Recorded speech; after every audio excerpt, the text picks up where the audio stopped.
Welcome to only IAS. स्वागत है आप सभी लोगों का प्रीलिम बूस्टर न्यूज डिस्कशन में। आज है 17 जुलाई 2021। तो आइए देख लेते हैं कि ऐसे कौन से इंपॉर्टेंट आर्टिकल्स हैं जो आज हम कवर करने वाले हैं। हमारा first article anti defection law के बारे में है। गोवा में जो लीडर ऑफ अपोजिशन है वो एक प्राइवेट मेंबर बिल प्रपोज कर रहे हैं ताकि एंटी डिफेक्शन लॉ में कुछ बदलाव किए जा सकें। जानते हैं ये है क्या?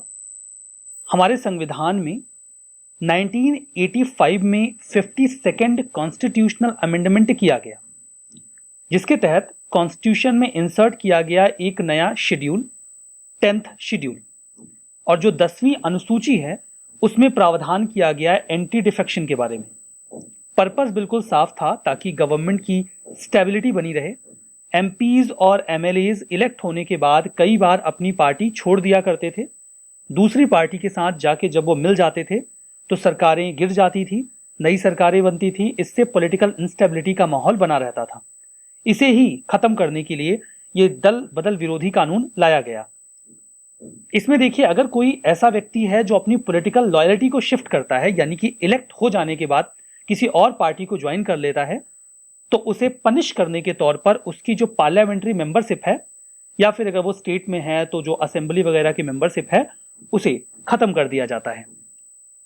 कौन सी ऐसी स्थितियां होंगी जब कोई व्यक्ति डिस्क्वालीफाई हो जाएगा? कोई भी ऐसा व्यक्ति जो हाउस में किसी पॉलिटिकल पार्टी से बिलोंग करता है, अगर वो इलेक्ट हो जाने के बाद अपनी स्वेच्छा से अपनी पार्टी की मेंबरशिप को छोड़ देता है तो उसका पद समाप्त हो जाएगा। दूसरा, कि पार्टी चाहती है कि वो किसी बिल पर वोट करे और वो ना करे। अगर पार्टी चाहती है कि वोट ना करे और वो कर दे, या फिर पार्टी का जो व्हिप है, जो वो डायरेक्शन दे रहे हैं, वो उसके अगेंस्ट में काम करे, जिसके लिए उसने प्रायर परमिशन भी ना ली हो, तो फिर उसे उसकी सदस्यता से मुक्त कर दिया जाता है, यानी कि उसका पद खत्म कर दिया जाता है। यद्यपि वो अपनी पार्टी के विरोध में अगर कोई काम करना चाहता है और पार्टी से उसने प्रायर परमिशन 15 दिन पहले ले ली है, तो फिर वो ऐसा कर सकता है, तो उसे डिस्क्वालीफाई नहीं किया जाएगा। अगर कोई इंडिपेंडेंट कैंडिडेट इलेक्ट हो जाने के बाद किसी पॉलिटिकल पार्टी को ज्वाइन कर लेता है तो भी उसकी सदस्यता को खत्म कर दिया जाता है। और अगर कोई नॉमिनेटेड मेंबर किसी पार्टी को ज्वाइन करता है नॉमिनेशन के 6 महीने बाद, तो भी उसकी सदस्यता खत्म हो जाती है। हालांकि देखिए, इस पॉइंट पर अक्सर विवाद उत्पन्न किया जाता है कि मतलब वो नॉमिनेट होने के 6 महीने के भीतर अगर किसी पार्टी को चाहे तो ज्वाइन कर सकता है। मतलब इसका क्या लॉजिक है? अगर खत्म करना है तो खत्म कर दो, नहीं करना है तो ये 6 महीने का विंडो पीरियड किस लिए दिया गया है? इसका लॉजिक आज तक कोई समझ नहीं पाया है, बट ये है। एक्सेप्शन की बात करें, अगर पार्टी के 2/3 मेंबर एक साथ किसी पार्टी में जाके मर्ज हो जाना चाहते हैं, तो फिर जो उनकी सदस्यता है वो खत्म नहीं होगी। अगर 2/3 सदस्य चले गए तो फिर बचा क्या? पूरी पार्टी ही चली गई। दूसरा ये है कि जो प्रिसाइडिंग ऑफिसर हैं, वो एक बार प्रिसाइडिंग ऑफिसर बन गए, स्पीकर बन गए, तो वो चाहे तो अपनी पार्टी की मेंबरशिप छोड़ सकते हैं। इससे उनकी सदस्यता खत्म नहीं होगी, और जो उनका प्रिसाइडिंग ऑफिसर का पद है उसके खत्म हो जाने के बाद वो वापस से पार्टी को ज्वाइन कर सकते हैं। अब ये कौन डिसाइड करता है कि कोई व्यक्ति जो डिफेक्शन लॉ है उसे, एंटी डिफेक्शन लॉ के जो प्रावधान है उसके तहत डिस्क्वालीफाई होना चाहिए? देखिए, ये जो अधिकार है ये प्रिसाइडिंग ऑफिसर के पास होता है। इसमें इनिशियली जुडिशियल रिव्यू का कोई प्रावधान नहीं था। मतलब प्रिसाइडिंग ऑफिसर ने कह दिया डिस्क्वालीफाइड, मतलब डिस्क्वालीफाइड। लेकिन बाद में सुप्रीम कोर्ट ने इसमें इंटरवीन किया। उन्होंने कहा जब प्रिसाइडिंग ऑफिसर यह डिसाइड कर रहा होता है कि कोई व्यक्ति अपने पद पर रहेगा या नहीं, तो एक प्रकार से वो क्वासी जुडिशियल फंक्शन परफॉर्म कर रहे होते हैं। In that case supreme court के पास अधिकार है कि वो अगर उसमें कोई गड़बड़ी हुई है तो उसकी सुनवाई करे। हालांकि उन्होंने ये भी साफ किया कि वो तब तक इसमें हस्तक्षेप नहीं करेंगे जब तक कि प्रिसाइडिंग ऑफिसर अपना फाइनल ऑर्डर ना दे दे, फाइनल जजमेंट ना दे दे। इसके अलावा प्रिसाइडिंग ऑफिसर के पास कितना समय होता है कि वो ये डिसाइड करे कि किसी व्यक्ति को डिस्क्वालीफाई करना है अथवा नहीं, तो कोई टाइम लिमिट नहीं दी गई है। वो जितना भी चाहे समय ले सकते हैं। कई बार इस टाइम लिमिट ना दिए जाने का मिसयूज किया जाता है। तो ये तो सारी बातें एंटी डिफेक्शन लॉ के बारे में होगी। देखिए, इस संबंध में 2014 में यूपीएससी ने प्रीलिम्स में प्रश्न पूछा था। बहुत ही आसान सा प्रश्न था। आपसे पूछा गया था कि एंटी डिफेक्शन लॉ का प्रावधान आपको किस शेड्यूल में मिलेगा, और सही जवाब था डी, 10th शेड्यूल। हमारा नेक्स्ट आर्टिकल प्रसाद स्कीम के बारे में है। हाल ही में हमारे ऑनरेबल प्राइम मिनिस्टर ने इनॉग्रेट किया है टूरिज्म फैसिलिटेशन सेंटर और एक क्रूज बोट का ऑपरेशन। यह स्टार्ट किया गया है वाराणसी में। इसे स्टार्ट करने का जो पूरा एम्बिट रहा दैट वाज प्रसाद स्कीम।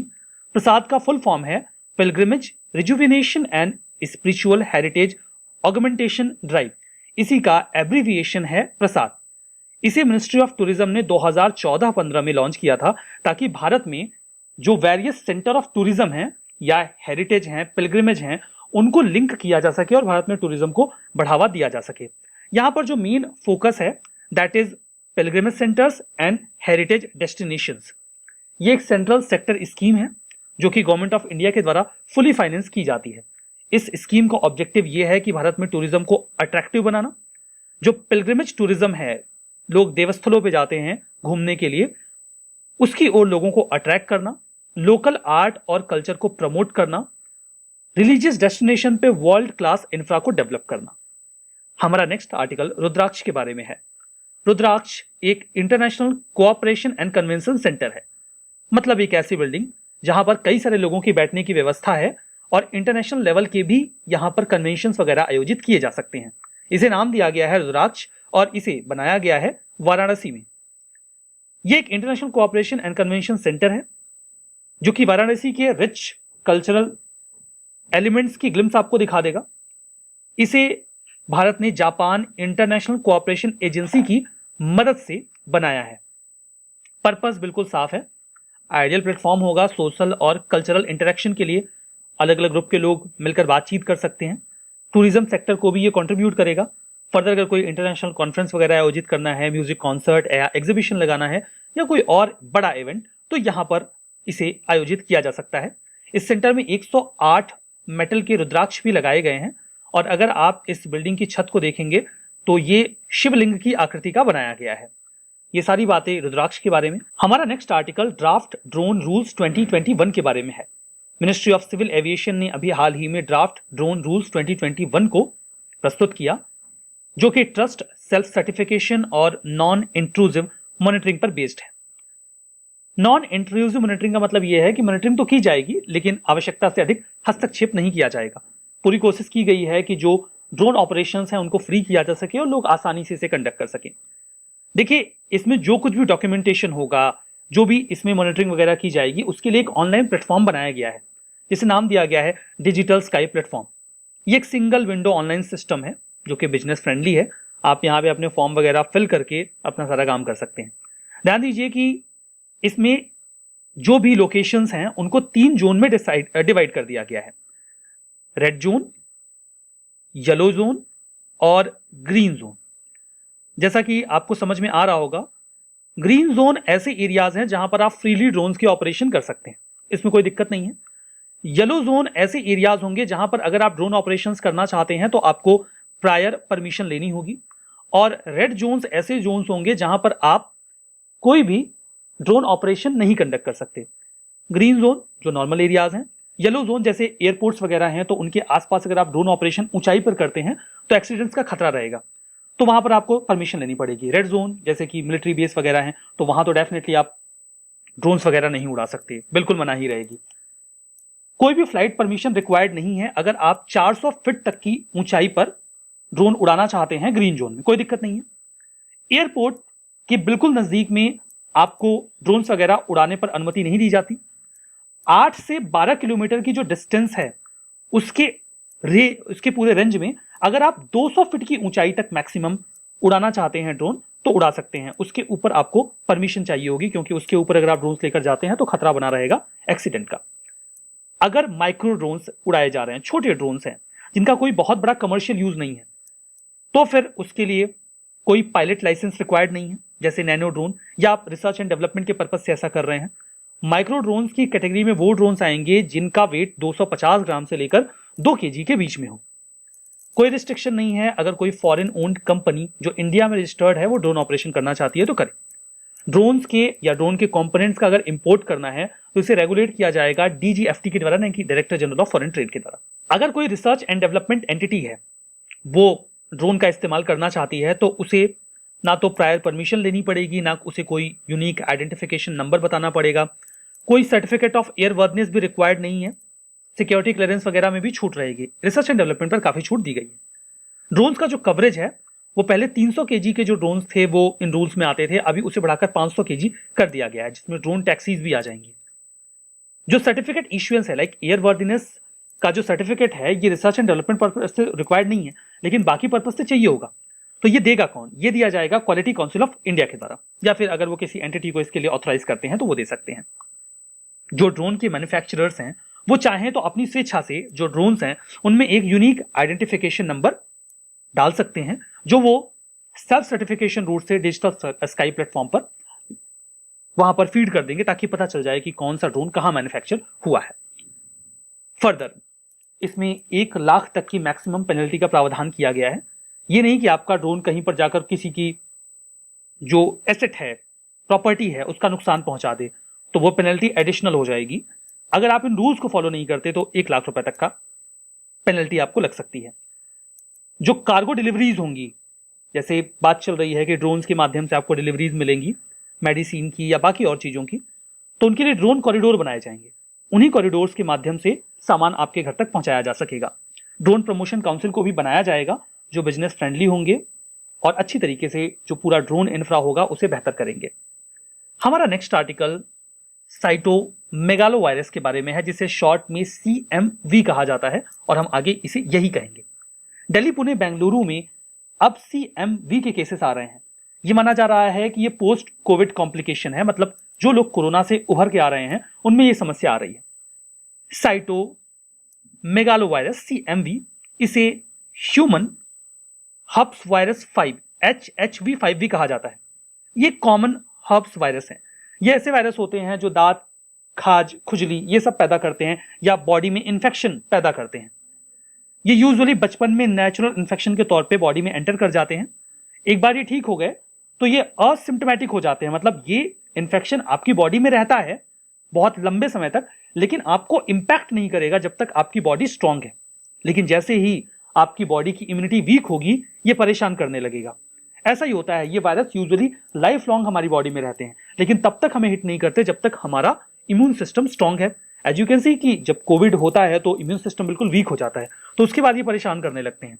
जो सिम्टम्स होते हैं वो धीमे धीमे फिर सरफेस पे आते हैं। अगर किसी को कैंसर, एड्स या फिर किसी ने ट्रांसप्लांट वगैरह करवाया है ऑर्गन का, सिमिलरली कोविड के बाद भी ये देखने को मिल रहा है। CMV के सिम्टम्स की बात करें तो फीवर, फटीग, ये तो लाइट सिम्टम्स हैं। इसके अलावा कुछ सीवियर सिम्टम्स जैसे आईज, ब्रेन्स या फिर इंटरनल ऑर्गन में इंफेक्शन हो जाना, ये सब भी होता है। जो सिम्टम्स हैं इनमें जेस्ट्रो इंटेस्टाइनल ब्लीडिंग, डायरिया, ग्लैंड्स का स्वेल कर जाना, मुंह में अल्सर हो जाना, लिवर में इन्फ्लेमेशन होना या फिर ब्रेन में इन्फ्लेमेशन होना, जिसे आप इंसेफेलाइटिस बोलते हैं, ये तक प्रॉब्लम्स हो सकती हैं। CMV को ये ट्रांसमिट कैसे होता है? लाइक एक व्यक्ति को CMV की प्रॉब्लम है, तो अगर कोई व्यक्ति उसके सेक्सुअल कांटेक्ट में आता है, बॉडी फ्लूइड्स अगर उसके टच में जाते हैं, यूरिन, ब्लड, सलाइवा, टीयर्स या फेसेस, तो उससे भी ये फैल सकता है। जो एक्सपेक्टिंग मदर्स होती हैं उनसे उनके बच्चों को CMV हो सकता है। कोई स्पेसिफिक क्योर तो नहीं है, सिम्टम्स ट्रीट किए जाते हैं, मेडिसिनल सपोर्ट दिया जाता है। बाकी ये जो वायरस है ये तो बॉडी में बना ही रहेगा, इसका कोई इलाज नहीं है। हमारा नेक्स्ट आर्टिकल मॉन्क फ्रूट के बारे में है। मॉन्क फ्रूट को चाइना से लाकर इंडिया में इंट्रोड्यूस किया जा रहा है। इसके ट्रायल्स हो रहे हैं हिमाचल प्रदेश के कुल्लू में। इन ट्रायल्स को कंडक्ट किया जा रहा है Palampur based council of scientific research and industrial technology institute of Himalayan bio resource technology, short में CSIRIHBT के द्वारा। देखिए जो फ्रूट है मॉन्क फ्रूट, जैसा नाम से स्पष्ट है, मॉन्क से कुछ न कुछ इसका रिलेशन होगा। ये नॉन कैलोरिक नेचुरल स्वीटनर है, मतलब मीठा बहुत होता है लेकिन कैलोरी बहुत ज्यादा नहीं होती। अगर आप शुगर केन की बात करें तो ये इससे 300 गुना ज्यादा मीठा होता है। जो डायबिटिक पेशेंट्स हैं वो इसका इस्तेमाल कर सकते हैं, उन्हें इससे कुछ खास नुकसान नहीं होगा। ये कई तरीके की लाइफ थ्रेटनिंग डिसीज में कारगर साबित हो सकता है, like insulin resistance, type 2 diabetes, liver problem, metabolic syndrome, heart disease, इन सब में फायदेमंद है। जो इसका एक्सपोर्ट है वो काफी तेजी से बढ़ रहा है इंडिया में। कोशिश की जा रही है कि इसे यहां पर इंट्रोड्यूस किया जाए, इनफैक्ट इंटरनेशनल मार्केट में भी। बुद्धिस्ट मॉन्क्स ने इसे सबसे पहले इस्तेमाल किया था, इसीलिए इसे मॉन्क फ्रूट नाम दे दिया गया। प्रोफेसर GW ग्रॉफ ने इसे 20वीं सेंचुरी में इंडिया में इंट्रोड्यूस करने की कोशिश की थी, बट इसमें फल नहीं आए। एनवायरमेंटल कंडीशन की बात करें तो ये ईयर लॉन्ग एक्टिव रहने वाला क्रॉप है। 4 से 5 साल तक ये एक्टिव रहता है, मतलब फ्रूटनिंग वगैरह होती है। पौधे को लगाने के 8 से 9 महीने बाद इनमें जर्मिनेशन स्टार्ट हो जाता है। माउंटेन वाले रीजन में होते हैं 16 से 20 डिग्री सेल्सियस का टेम्परेचर होना चाहिए। बहुत स्लो ग्रोथ होती है इनकी सीड जर्मिनेशन की। इनका flowering pattern, pollination behaviour, fruit setting time, इन सबको इसीलिए हम डॉक्यूमेंट कर रहे हैं ताकि इंडिया में से अच्छे से इंट्रोड्यूस किया जा सके। हमारा last article school innovation ambassador training programme के बारे में है। यूनियन एजुकेशन मिनिस्टर और ट्राइबल अफेयर मिनिस्टर ने ज्वाइंटली इसे अभी लॉन्च किया है 50,000 स्कूल टीचर्स के लिए। यह ट्रेनिंग प्रोग्राम है, टीचर्स को ट्रेन किया जाएगा ताकि वो innovation, entrepreneurship, IPR, intellectual property right, design thinking, product development, idea generation, इन सब फील्ड में और अच्छा परफॉर्म कर सके। ये काफी इनोवेटिव प्रोग्राम है स्कूल टीचर्स को ट्रेन करने के लिए। जो ट्रेनिंग होगी वो केवल ऑनलाइन मोड में ही दी जाएगी। इस पूरे प्रोग्राम को डिजाइन किया गया है इनोवेशन सेल के द्वारा, जो मिनिस्ट्री ऑफ एजुकेशन के तहत आता है, और AICTE के द्वारा। इनोवेशन सेल इनिशिएटिव है मिनिस्ट्री ऑफ एजुकेशन का, जो एजुकेशन सेक्टर है उसमें इनोवेशन को और बेहतर करने के लिए, स्पेसिफिकली हायर एजुकेशनल इंस्टीट्यूशन में इसे एस्टैब्लिश किया गया था all India council for technical education के प्रेमाइस में। यहां पर कुछ स्टेटमेंट है, आपको ट्रू एंड फॉल्स बताना है। Anti defection law, presiding officer का जो डिसीजन होता है उसका जुडिशियल रिव्यू नहीं हो सकता। Prasad scheme ministry of tourism ने 2014-15 में लॉन्च की। School innovation ambassador programme implement किया जा रहा है ministry of commerce and industry के द्वारा। एसोसिएशन होगा UGC का। साइटोमेगा वायरस, एक बार इन्फेक्ट हो जाने के बाद वायरस बॉडी में पूरी लाइफ बना रहता है। रुद्राक्ष एंटी बैलिस्टिक मिसाइल है। बताइए कौन सा स्टेटमेंट सही है, कौन सा गलत। आज के इस सेशन में बस इतना ही। बहुत बहुत धन्यवाद।